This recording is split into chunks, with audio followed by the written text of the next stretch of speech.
First, the bad news. SAP Business AI won't generate amusing holiday cards, but it will personalize career paths for your people and let you know which suppliers are best, so you can be ready for the next opportunity. Revolutionary technology, real-world results. That's SAP Business AI. I'm Inc. Executive Editor Diana Ransom, and you are listening to Inc. Uncensored. Today's episode, Failure.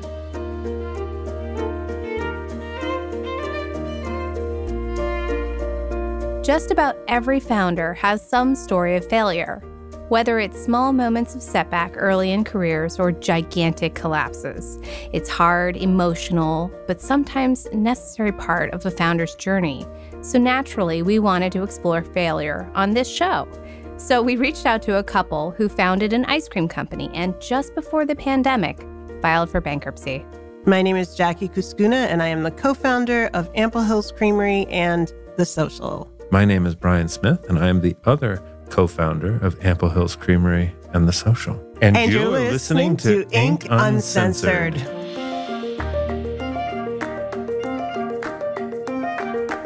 Ample Hills started in 2010 and built wild success until a series of missteps led them to sell their business, once valued at $40 million, for $1 million. This past May, however, Brian and Jackie were able to buy back Ample Hills. It was a second chance, and that's why we wanted to talk to them. Not only could they speak to failure, but they could speak to how things are going differently this time around. But when we reached out to them, we learned that they were losing their company again. My colleague, Inc. Editor-at-Large Christine Hawney-Dare Bryan, and I spoke to Brian and Jackie just days after they were forced out of Ample Hills. We've lost it all. So everything will be in the past tense. I'm still wrapping my head around the fact that this just happened a week ago. What was supposed to be a conversation about failure and redemption became something completely different. The title of this show has never been more appropriate. We get deep into the weeds on what went wrong over the past few months. But I started by asking them how they lost the business the first time around. Oh, boy. Overreach, chasing the stars, flying too high, all of those cliches. I mean, basically, we built that beautiful, glorious Taj Mahal of a factory in Red Hook, Brooklyn, that cost us $6.7 million to build, and it was supposed to cost $4 million. That's probably not, in and of itself, the worst thing in the world. I mean, it's an over budget, but it was really the cost of operating that factory. So ultimately, we had all of those relationships with Disney, as you mentioned, and Marvel, and fans from Oprah to Spielberg, and that was driving our growth. And we had gotten to 16, 17 shops, and we felt like we needed this factory to continue to grow. The problem with the factory was that we estimated that we would need about 15 shops for the factory to be at what I'd call a break even, that the overhead was adjusted to how much revenue was flowing through those stores. As it turns out, that number was probably closer to 25 to 30. Again, not a problem if you have a ton of money in the bank, or if you have investors that want to just keep funneling it into this unheralded growth, right? I mean, Starbucks built out giant warehouses to roast all their coffee before they could support that, but they had all the money in the world to be able to do that at the time and then grow into those warehouses. We didn't have the liberty of that time to have the number of shops catch up to the size of the factory. So we had overreached. The shops were doing well, but it didn't matter that the shops were doing well. It didn't matter that people still loved the ice cream, that the brand was still alive and well. We had built this thing that we couldn't get out from underneath us, and it just basically squished us. I mean, we couldn't cut our way out of the problem at that point in time. Obviously, that's sort of what led to the downfall, Brian. Thanks for sharing that. But the company had filed for bankruptcy protection. You were forced to sell the business for $1 million to Schmitt Industries, and you were able to buy it back for about $150,000. And then what happened? So our investors that helped us open The Social were able to buy back the IP for Ample Hills and 3 Ample Hills shops. Not the factory, because we all recognized the fact that the factory was the reason why we ultimately had to declare bankruptcy the first time. So can I step back and ask you, one thing I've been thinking a lot about is, you were wildly successful in the entertainment industry. You were successful in the industry that people would think is harder than anyone in the world to get through. And it sounds like you're wildly creative. You're in education. You're not serial entrepreneurs who crash and burn every few years, and that you've had these very established, successful careers prior to that. Is it that you're just really good at creativity versus business? And I don't know if I would give myself the same criticism as well. I'm just wondering. Yeah, no, thank you. I think that what we did really well with Ample Hills, the social and the things that we did before, was two things. One is storytelling. Ultimately, whether I was a screenwriter or I produced and directed radio dramas and audiobooks, books on tape, or made ice cream flavors that told stories, whether it was the Black Panther or Captain America or Star Wars. It's storytelling. And then what Jackie did, and she can talk about it, was community, and community through the four walls of the shop and building that. And so between community and storytelling, you have this thing that connects people across space and time. And using ice cream as that vehicle just allowed Ample Hills to become something that was so much more than an ice cream shop, a place to get a scoop of ice cream. Where our failings were, originally were just riding that train up too far and too fast. Where our failings were this second time around was really just picking the wrong partners. It was picking the wrong investors that weren't aligned with where we were at creatively and vision-wise. I mean, that was what was exciting to me about business, was that, you could create a business that actually made a real impact on neighborhoods, on communities, on, families' lives. When we started Ample Hills, we had two little kids, 2 and 4, and we wanted an ice cream shop, a local ice cream shop, to pass the time with our kids, someplace where parents could hang out and your kids could play in the back in the play kitchen. And everybody wants that third place, I think, especially in New York City, where your apartments get claustrophobic and you want to get out. So it was, for me and for us, collectively, about the initial desire and what we opened first. Yeah, it's sort of solving a problem, right? A lot of entrepreneurs end up starting out businesses because they see a problem for themselves in their own life and they want to solve it. That's right. So for you, it was like you needed a community place. A place for people to convene, for kids to have ice cream. But then it got complicated, right? You had the push cart. You started with the push cart in Prospect Park. And then what happened? What made you think you needed to grow it? And how did it expand? We couldn't make ice cream physically in the one shop. It was a 150 square foot kitchen. Oh, wow. So Brian was the only one at first making the ice cream.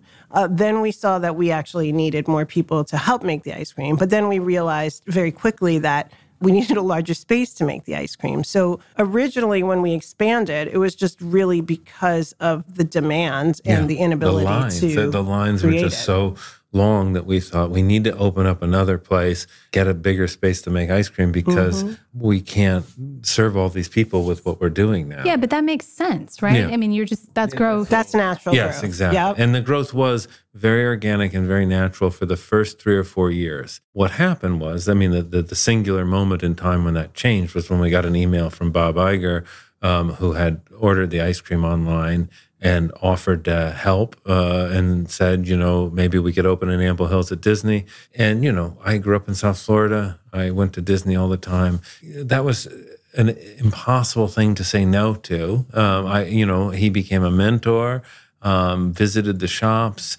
We would go out and visit him.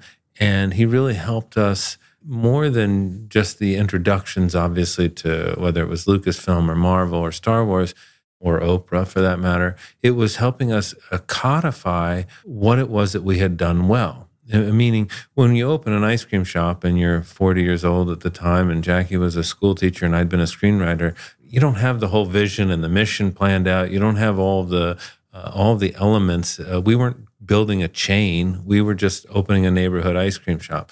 But we did a number of things right, but we had never written those things down on paper or codified what they were into a core set of values or mission. And Bob really helped us walk through how to do that.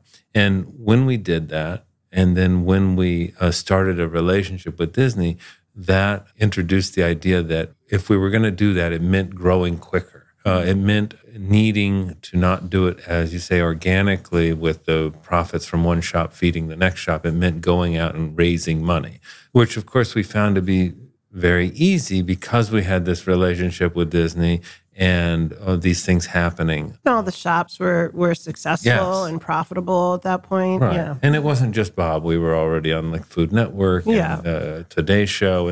So there had been these things that had happened that had just sort of catapulted the notoriety of what we were doing. At the time, we were the only one in Brooklyn making ice cream on location. There were a lot of firsts that we were doing. Yeah, I mean, we had created an ice cream churning bicycle, the first of its kind that we were, utilizing for birthday parties. So it was just one of the many little details, but that set us apart and also kind of connected us to the neighborhoods and the communities that we were in. Mm-hmm. But once you do take that money in, once you take that venture capital money in and you start to grow, the expectations just become different. The idea of what you're going to do. We didn't change what our values were. We didn't change what we were doing and accomplishing. It just changes the speed at which you're doing it, which, of course, in and of itself doesn't necessarily mean you're going to fail. Lots of businesses are successful in sort of growing quickly. Yeah, but that pressure does sort of eat away at other things, exactly. I'm sure. What was one thing that you could point to after dealing with investors that you thought was putting too much pressure on you or that was leading you to make perhaps bad decisions because of it? From my point of view, I was the CEO, and Jackie and I, did everything together. But ultimately, I was the CEO. I would say that the pressure honestly came more internally.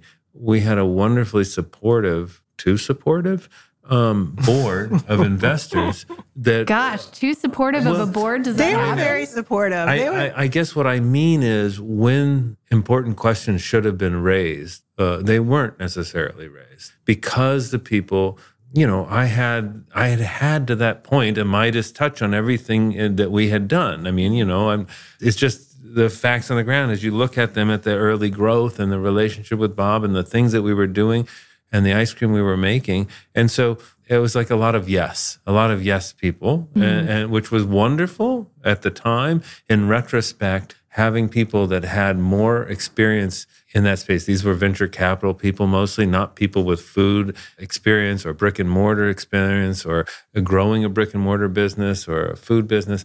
And so having those people around saying, maybe we shouldn't do that, or maybe that shop shouldn't be all the way on the West Coast, or maybe we shouldn't make rectangular pint containers. Yes, the rectangular pints. That's probably one of the biggest ones.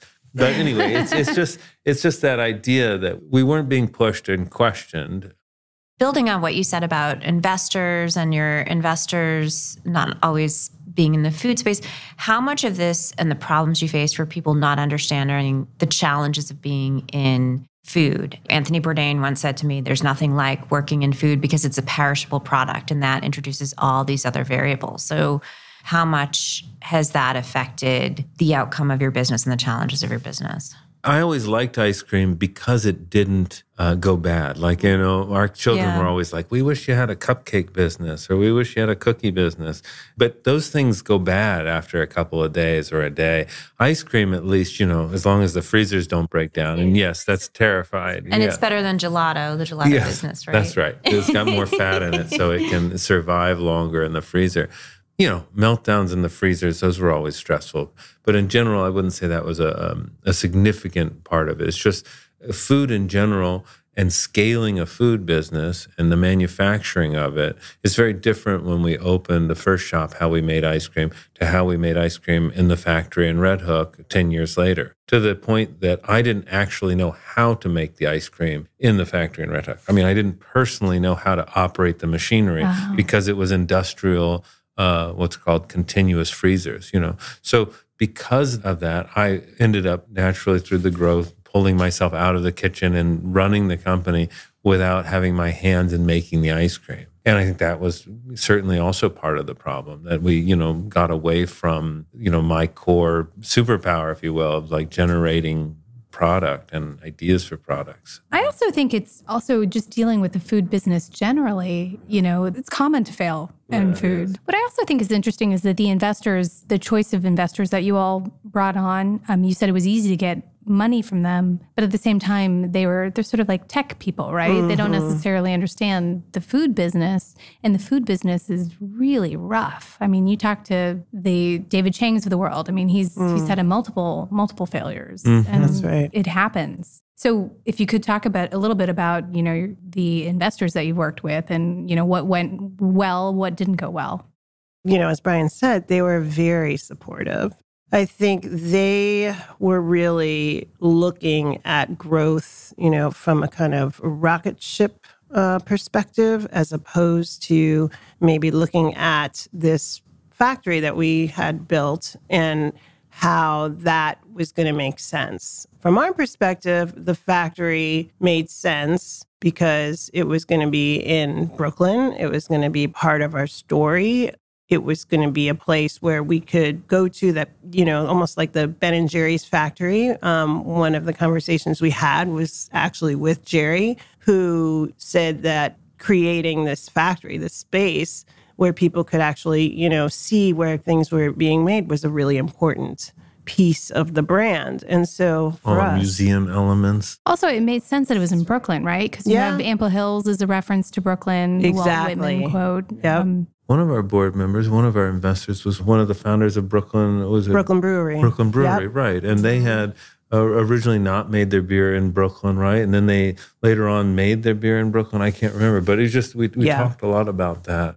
Yeah, we did. And he completely, agreed with us on that. Yeah. So, and we could have made the ice cream in Brooklyn. We could have made a factory in Brooklyn. Much smaller. Just the smaller, yes, less of the... This is the thing about starting a company and failing, is like you learn from these experiences. Yeah. Yes. What good would you say has come from kind of going through this?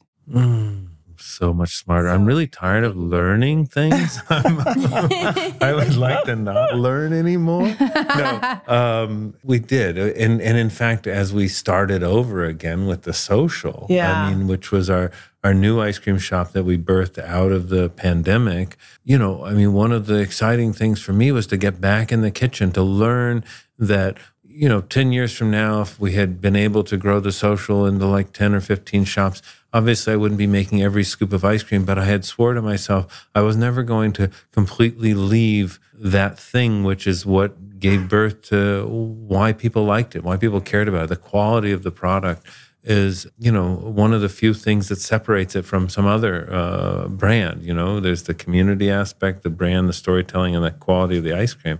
And so with the social and the learnings from having gotten so far away from that and the way that we made the ice cream, I spent the pandemic making ice cream on a little hand-cranked ice cream maker.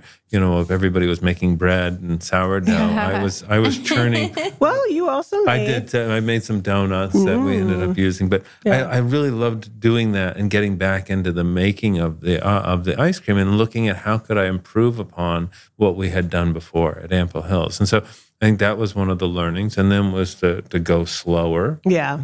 Just slower. And then I think what was exciting to us about opening the social was the fact that we could apply some of the learnings that we took from the bankruptcy and losing Ample Hills to the social. That was the other part of that. And obviously it was a very different experience because it was one shop as opposed to a massive factory and, 16, shops. But it was about how are we going to make sure the four walls of this shop are profitable and, doing well. Now, in the beginning, when we first opened Ample Hills and on Vanderbilt Avenue, it was profitable. It was kind of a runaway success. We didn't quite have that at the social in the beginning because the pandemic just wouldn't leave us. It was like we had Delta and then Omicron. So, we had this new challenge that we had to get through, which was how do we just take this one shop and make it successful? And it was an uphill battle in that during that time period from 21. Right. And one of the things you did differently this time around was hire a CEO. No, we didn't actually hire a CEO.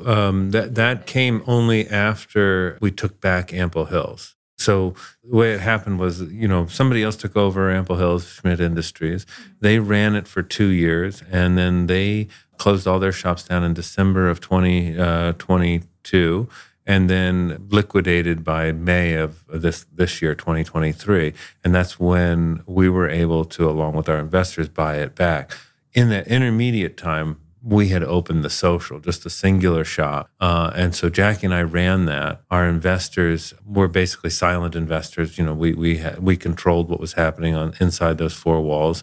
After that sort of slow burn of the beginning through Delta and Omicron, by January of this year, we were at 70% improvement year over year. January, February, March, April, May. All 5 months, 70% improvement year over year. So we were on pace to have gone from an $800,000 a year to like $1.4 million this year. And that's when Ample Hills came available to buy back, because the other company had gone out of business and was now liquidating the intellectual property. So our investors said, hey, what do you guys think about buying it back? And, we'll have this bigger company, we'll keep the social, but we'll also add 3 or 4 Ample Hills shops. And we're like, that's great. Let's do that. Again, it wasn't our money. We had gone through a personal bankruptcy. We still didn't ourselves have the actual resources. We had the intellectual property. We had the ability, the experience, and the passion. When that was bought back, the investors that we have, the same ones that had started the social with us, said,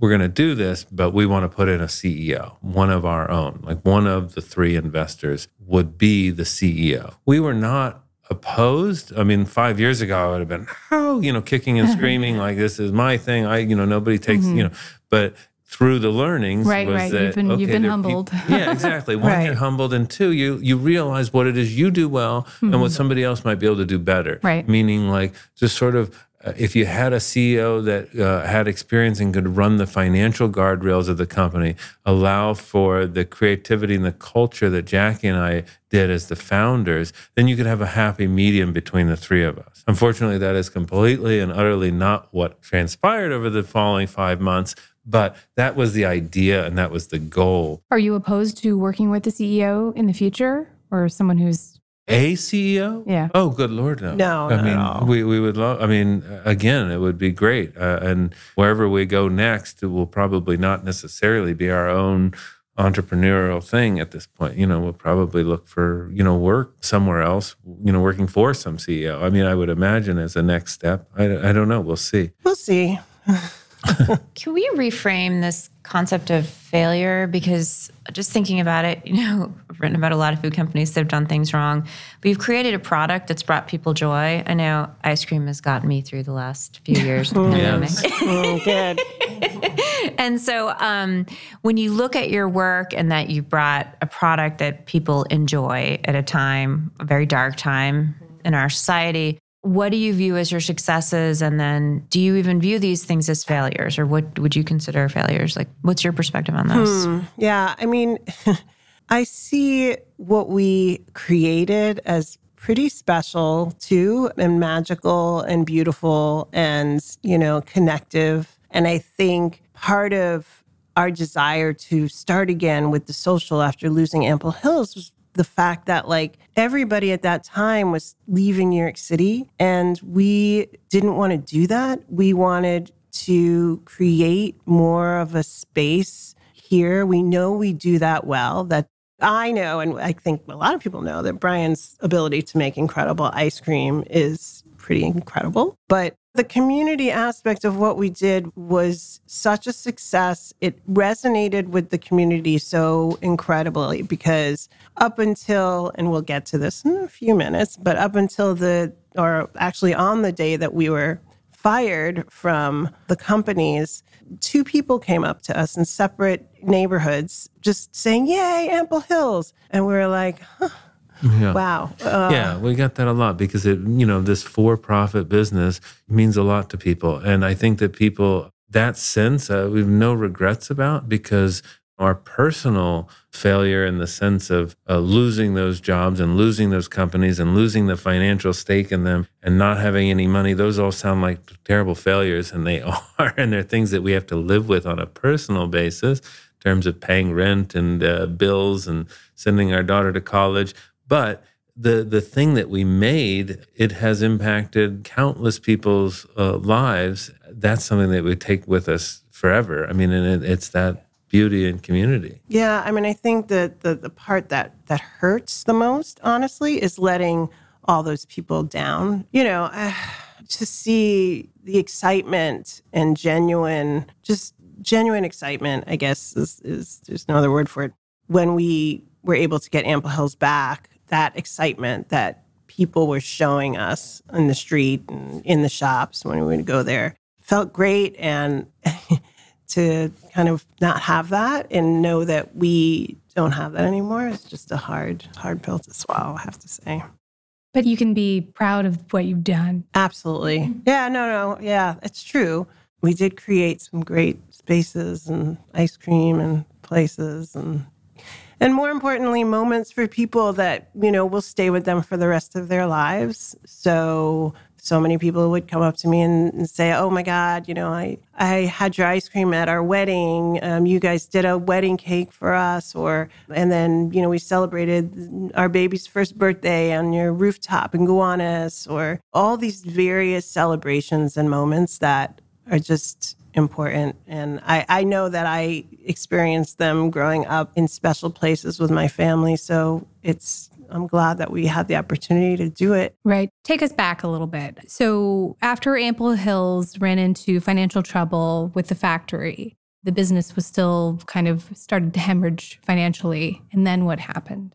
I guess it was June or July of 2019 when our CFO, our finance director, came to us and said, guys, we don't have enough money to make it through the winter. And that was the first sign that our projections for operating the factory, which at that point had been online for all of 7 months. I mean, so it was a very short push towards the end and said that we didn't have enough money. So we went into 6 months of trying to raise more money. I mean, we first started going back to the original investors.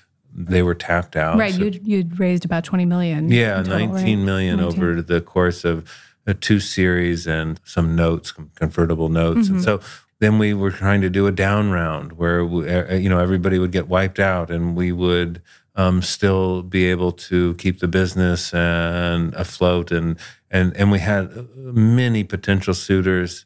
It was a period of months of people doing diligence and like living in our space with us, going over the numbers while we stopped making payments on leases. And we started to like contract as much as we could to protect the money as much as possible. And many of those groups also found that the factory was really the problem. I mean, it wasn't just one. It was like multiple groups who had done their due diligence with us. Everybody looked at it and realized the same thing. It was the factory that needed meaning to go. that the brand was alive and well, successful, that the path forward was to get rid of the factory, either have a different space where you made the ice cream that was cheaper, or to co-pack the ice cream and have somebody else make it under your guidance.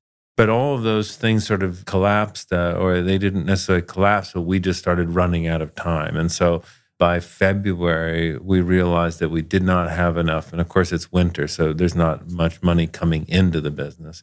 We didn't have enough money to get through. And it costs a tremendous amount of money to file a Chapter 11 bankruptcy.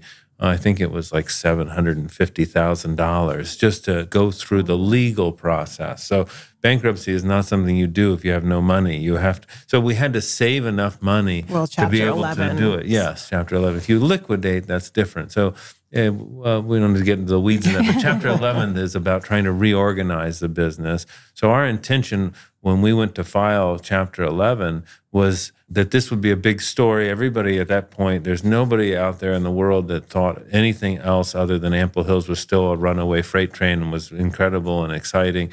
And so we knew that if we filed Chapter 11, there'd be lots of suitors, lots of people, and we could find somebody that would be able to come in, restructure the business. Jack and I'd still be there. We'd get a little piece of equity, lose a lot of our equity, but the business would go on.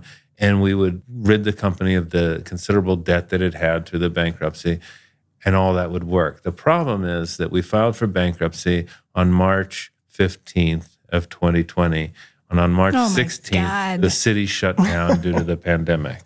So the pandemic had nothing to do with the collapse of Ample Hills or the bankruptcy, but it had everything to do with the failure of Ample Hills to come out of Chapter 11 with the right partner. So when we started, there were many people around the table, celebrity chefs. There were, just a lot of different people that were really aligned, other ice cream companies. And the business was at one point valued at $40 million. Yes, exactly. And so the idea that you could get this company for, at the time, people were thinking it would sell for $3 to $4 million out of the bankruptcy, $5 million. And again, we didn't personally get a penny out of that because it went to the debtors, creditors, as it would. Yeah. But as the pandemic started to rage was when people had to start putting in bids. And so they basically all dropped out until at the end of the day, there was one single entity that was interested in making a bid. And that was this company out of Portland, Oregon called Schmitt Industries. And they were a machine parts company. To this day, I still don't really understand what it is that their CEO saw in the thing, but they clearly saw it as a commodity, a product that could take them to the promised land. I don't know, but they made the tremendous mistake of keeping the factory, of deciding to pour more money into it. And they also, told us on the very first phone call with us that they believed that we were expendable. You as executives. Jackie and I as founders were expendable. And I understand the concept of what he was trying to say, which is that no individual, shouldn't be expendable. But the thing is, Ben and Jerry, I would argue today are expendable from Ben & Jerry's, right? The company is well established and they're figureheads. They don't make the ice cream. They are ambassadors. They're incredibly important in that regard. But if they left, they wouldn't destroy the company. And had they left before they made the sale to Unilever, whenever that was 20 years ago, I don't think the last 20 years would have been the same, right? So it's at what point in the company's growth or development are the founders no longer expendable? That's always the goal, is to get to a place where the founders can move on and the company can thrive, because otherwise, what is the point? I mean, of building the business that is only reliant on that individual or two individuals. Right. So after Schmitt told you were expendable, or the CEO. We moved on.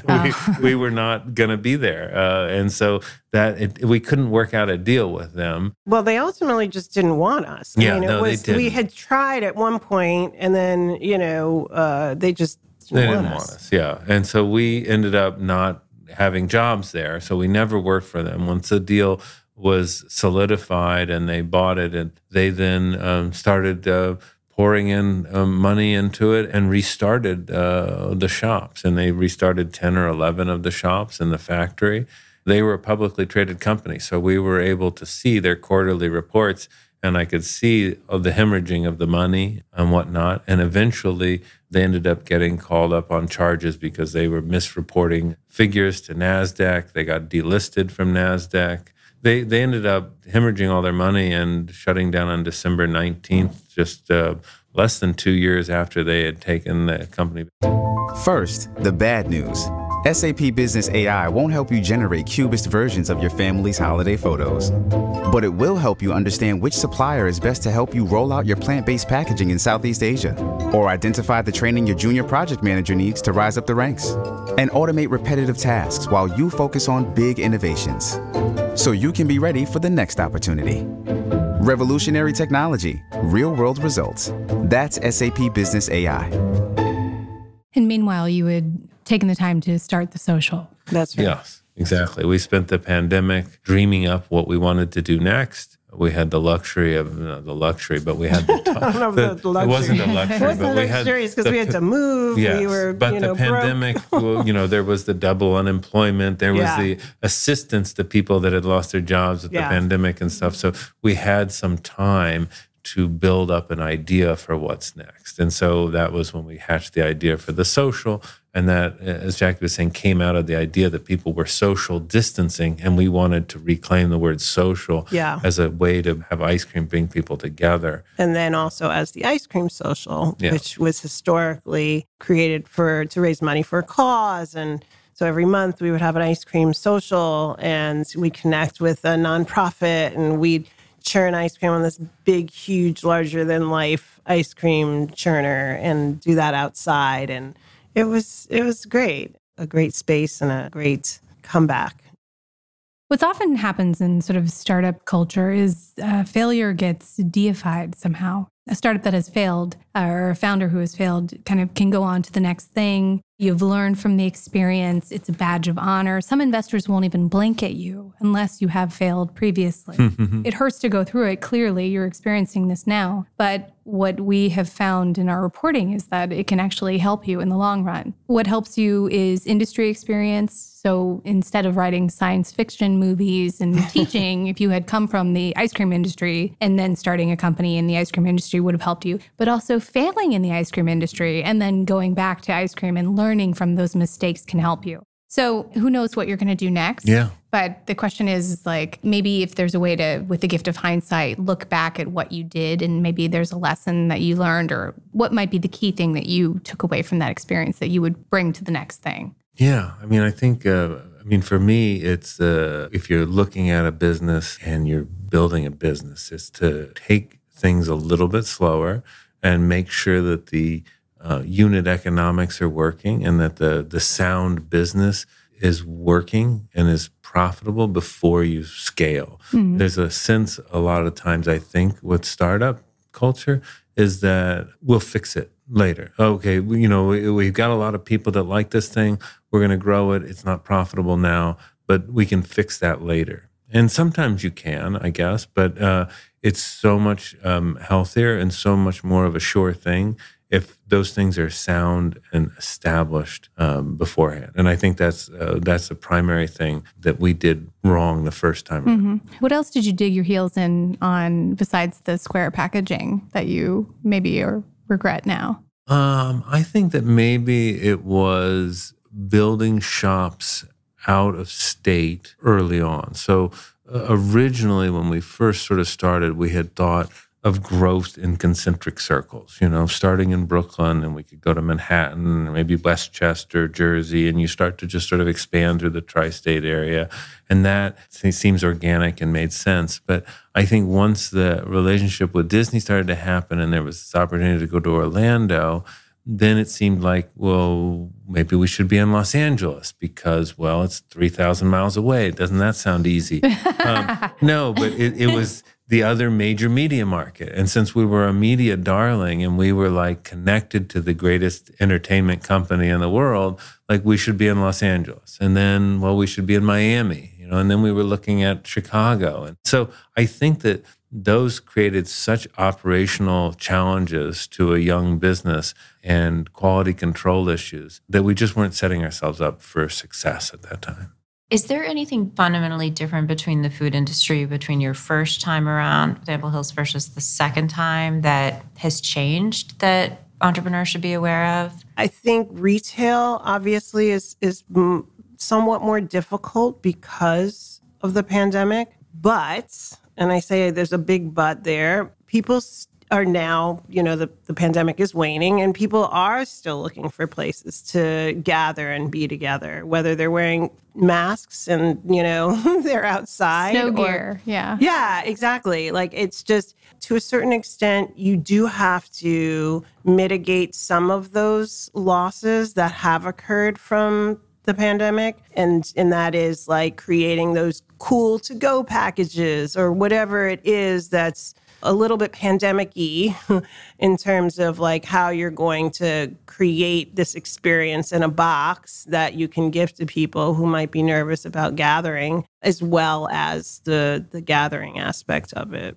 How about social media? I mean, when you guys were getting started, it was 2010. I mean, social media has blossomed pretty considerably since then. Oh, yeah. Yeah, no, that makes a huge difference. And the connections that you make through social media, which didn't exist when we first opened. I think all that we had was our Facebook page. And now, of course, Yeah, we really built, I think, the business based on like traditional media, the TV spots from like Food Network programs or the morning shows writing about, or, airing us, or the newspapers.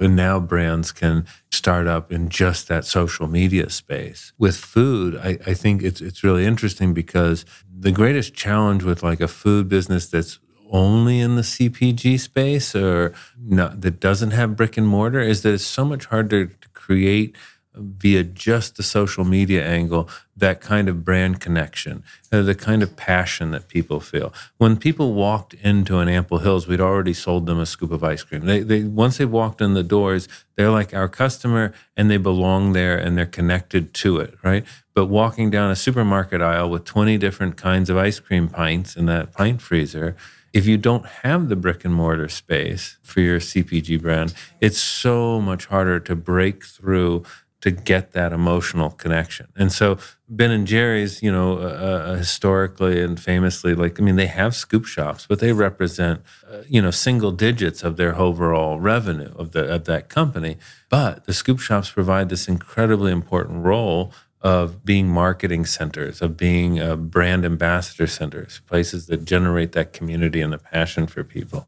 Is it harder also with the kind of fickleness of social media influencers versus getting a spot on the Today Show 10 years ago? Or chasing fads or chasing clickbait or things like that. I know we had an investor once tell us that, you should just go create the next cronut, and I'm like, well, but the cronut was created. What is the next cronut? I don't know. With ice cream on top. It's just, it's just that notion of chasing something to be seen, I don't think is the way that you get success. You have to drive from a centered part of passion for the thing, and then people come to you as opposed to chasing. Particularly with food, we had this when we talked to the founder of Goldbelly. I mean, you will pay for a product that has this reaction, reminds you of your childhood. Or, there's things and tastes I remember of foods that have gone out of business, bakeries that have gone out of business from my childhood, but I can taste them on my tongue decades later. No, it's true. It's just, it's like Ratatouille, if you've seen the Disney film where, that scene where he tastes it and it just kind of brings him to his, childhood. And it's just such a beautiful moment. And it's that connection that people have over food, over space, over sharing. You can see the passion that you both have toward this and toward ice cream. Just looking at your faces as you're talking now, it's pretty dynamic. You're gonna keep going. I can already see that. So you mentioned mentors earlier, Bob Iger being one, Jerry from Ben & Jerry's. Have you talked to them lately?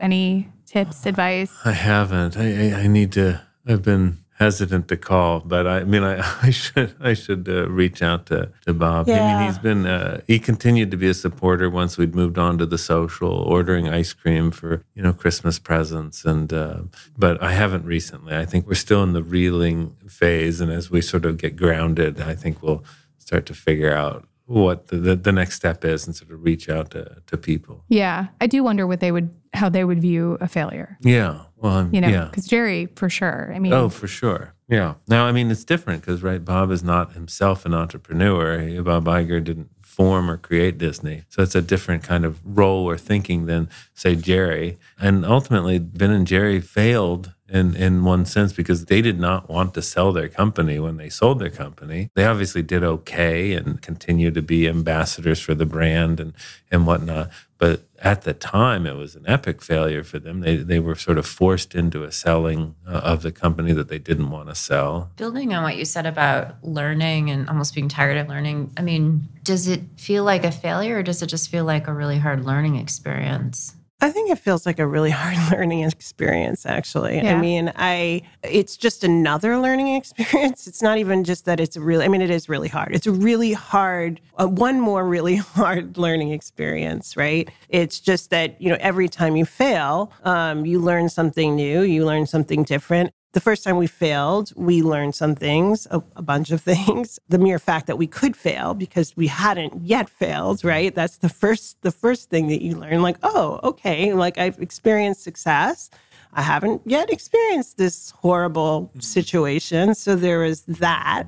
But then you just take some things from that you learn and apply to the next phase, which we did. I feel like, the first time around, we failed because, I failed. I mean, you say that, but... Well, you pointed that out to me. Well, I did. On a number of occasions. I made the mistakes. I was the one responsible for making the mistakes, and I own that. I think that's okay. Those are the kind of... those are the kind of failures that we can learn from and experience. And like, I can accept that and see that that's a good kind of failure, right? Growing too fast, making those mistakes. I can see that. This second time around, this just feels totally different because it wasn't you and I that failed, right? I mean, we failed to protect ourselves with contracts. Well, we failed ourselves. We failed to really trust the fact that there were a whole lot of things that we learned that we did a whole lot better and wouldn't make those mistakes again. And we didn't make those mistakes. So,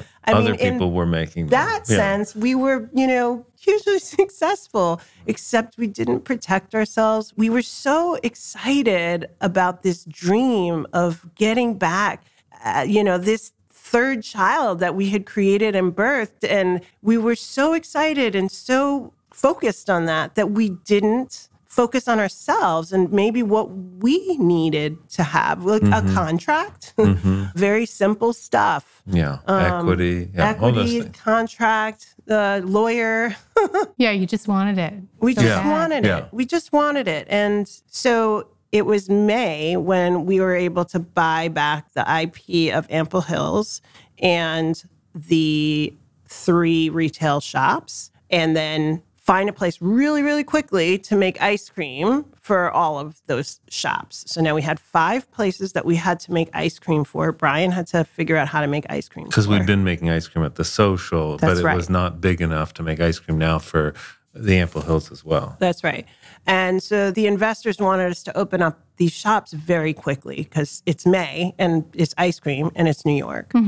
So that just put us in a very compromised spot because we've seen how important, setting up success is, setting up for success, and knowing how difficult it can be if you don't do that.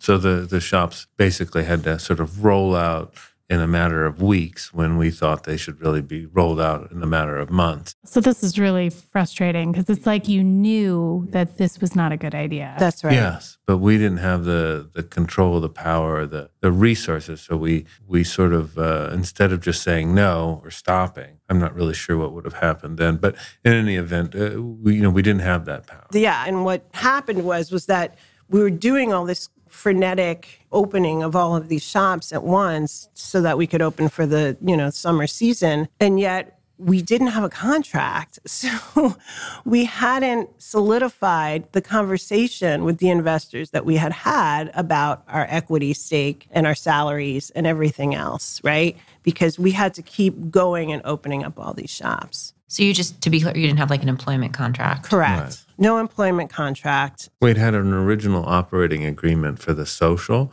not an employment contract. That had all been structured as the investment had been structured as a loan to the business, not in traditional VC way in which money would flow in and then the investor would get their money back on the sale of a business. They would have ownership, but then we would have some ownership as well. We had 29% of the Social LLC that was there, but the loan itself had to be repaid, not by us personally, but by the business itself, going back to the investor along with their equity. Now, in order to get rid of us, they had to have what's called cause, and that is in the operating agreement. And I know this is getting into the weeds, but, that operating agreement cause was, very narrowly defined. We had to steal money or sexual harassment, crimes. But when we had to go back for more money with the pandemic, there was another promissory note to add more money, and we didn't read that.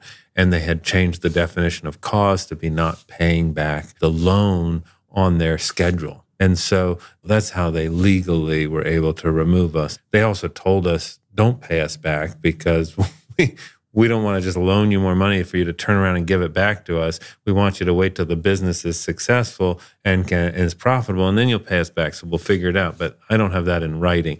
That's just the legal way that they were able to sort of lay the groundwork. And again, our failure, it was trusting them and not like getting a lawyer to look at it. Yeah. It's interesting from the first time around to the second time around. It's like the failure feels more pure the first time around than this one. Yeah. You know, I think a lot of entrepreneurs can kind of identify with this, both experiences, because sometimes there are exogenous things that happen and you're just kind of in the wrong place at the wrong time and poof, it failed. Yeah. Or sometimes you make mistakes and you fail. And you've actually been able to, you know, not good for you, but you've been able to experience both sides of this.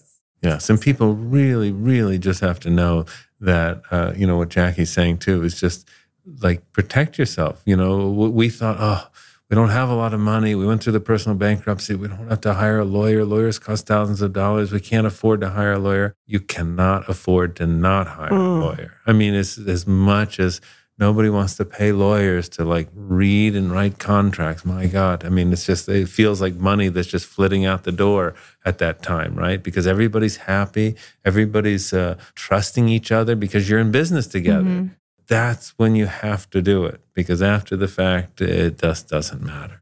And so like that's my one piece of advice. Anybody listening, do not trust. You know, verify. Right. And also just choose people that share your vision, your goals, your business strategy. You know, I'm not quite sure we, you know, ended up with the right partners. Did you have the opportunity to have those conversations? We just interviewed Jennifer Conrad at Inc. 5000, and she spent a lot of time with John Foraker, her business partner, on her food brand before they really, I think that she said they spent like 6 hours talking before they made an agreement that they could work together. Was there even that time? No, you know, there wasn't. And not for anybody's fault, except I guess it was, that was probably something that we should have I think we just felt, at the time we were Ryan, desperate. you had taken this business pivot class, right? That was Jackie took the business pivot class. Yeah. And she's the one who got us, you know, for good and bad, got us to the meeting. You know, after the bankruptcy, I was poring over all sorts of different business books and scrolling through Instagram, and I found an online business pivot class. And then one of the people, Diana, a life business coach, she introduced us to the investors and said, you know, you might get something out of this, just in terms of, you know, learning about what to do next. And this person also went through a bankruptcy. And so that felt right. And, you know, I was like, oh, okay, fellow bankruptcy person who's now a millionaire here. So that's cool. And I think I think it's important to note that it always feels good. I mean, nobody goes into something going, oh, these people are wrong. These are the wrong partners. Let's go ahead and do this and then also not sign contracts. No, I mean, we felt warm and fuzzy about them. I mean, but the due diligence that you're talking about that Jennifer Conrad did is really, really important. It's like, you know, doing the same interview process, going through the same interview process you would, you know, anytime that you're bringing somebody into your company or, you know, combining. It's like dating before getting married. That's exactly what it is. You know, but we didn't do that. We didn't have the liberty of time. We didn't. We had, you know, 2 kids and gone through personal bankruptcy. And we were facing eviction at the time. Like it wasn't. It's easy to make these decisions in retrospect, you know, the idea that you should do this, that, and the other thing as rules. But when, you know, you just need money and somebody's standing there saying, you know, here's money to start a new business. Like, you know, you take the opportunities that are there for you. Right. And as you said before, it felt right. Yeah. At the time, it absolutely felt right. Totally. And building on the point about lawyers, I mean, I've seen this a lot in the entertainment industry. There's a fear almost of hiring a lawyer that like, will the deal go away? Will your heart be kind of swept away from you if you bring in a lawyer? Yeah. And I think that was kind of there for us, that feling of. No, I think that this particular investor would have seen it as a threat. As a threat, we lawyered up before getting to that point, they would have felt very personally affronted. I think that's absolutely a valid concern, but at the end of the day, I guess if that is a valid concern, then it probably means that the thing itself is not worth doing. Yeah. I mean, I don't know. It's hard. It's obviously comes down to the individual and the individual experience. But that's a hard thing too. I mean, I feel like I've done things without lawyers and would have had a better experience if I had a lawyer. When you mentioned that, I had PTSD from dealing with a contractor. So. Yeah. But then you also have been able to do things that are fantastic and wonderful and gratifying. Right. Yeah. Until they're not. But Right. I mean, like you said before, I mean, we did create this incredible space. I mean, for a second time, like we proved to ourselves that we, can create an incredible ice cream shop with incredible ice cream and donuts. We had one female billionaire here in the offices, and her father was a entrepreneur who had multiple startups. And after she watched that, she didn't want to go into business. She wanted to become a dentist. And so she was a billionaire, not based on her. She was a billionaire. No, she eventually became a billionaire. But she's like, I don't want to go into business. I seen my father go through this. I'm becoming a dentist. And the family had to talk her out of it. Are you at that moment where you're ready to be a dentist? Oh, that's so interesting. Wow. Yeah, I did want to ask you about your risk tolerance. And, as you're starting this thing for the first time, you probably have a different risk tolerance. And how has that changed? Oh, that's interesting. Yeah. It's funny because I have a close friend and he always says to me, he's always amazed at our ability to just throw caution to the wind as he sees it and jump into business. I mean, when we opened the first Ample Hills, we put our whole life's savings, which was $220,000 at the time, into opening that first shop. And it didn't seem like a big decision. It didn't seem like a big risk. It really didn't. It just sounds like so much money. Yeah. Yeah. I know. I don't know if I'm less risk averse. I don't have the money to go and take the risk right now. Yeah. But it's a different personality. Not everybody, I don't know that it's worked for me until it hasn't, but I'm not saying one's better than the other. People are perfectly happy not being risk averse and leading lives that aren't entrepreneurs. But definitely if you're an entrepreneur, you have to kind of embrace that. Yeah, I mean, you face criticism saying that I could do it again. People are like, why? Why would they do it again or a third time? And I've questioned that over the last couple of weeks. But I'm not sure yet. I don't. There's definitely that sense of it would be nice to go to work at 9 a.m. and go home at 5 and leave the job behind at 5:01 and not, that it absolutely is part of the thought process after a second failure and, knowing where the next rent paycheck's going to come from. It's definitely there, but also there is that spirit of just wanting to make something new, wanting to create something new. So those are sort of at war right now. Yeah, they're definitely at war. And I almost feel like still I haven't finished. Now there are new lessons that I need to take from this experience and apply them to the next experience. Now, that doesn't necessarily mean that it's another entrepreneurial experience. It could simply be just another position or another life change, another career. Who knows? I don't think I would want to be a dentist though. So yeah, I'm not saying. Do your kids look at it like this billionaire and say wow, my parents have gone through so much. I want to be a dentist. Or well, our daughter is gotten into a business honors program in college, or she hasn't started yet, but in the fall. On her way. Yeah. No, she's an artist, but she's had her own business online, selling her art, and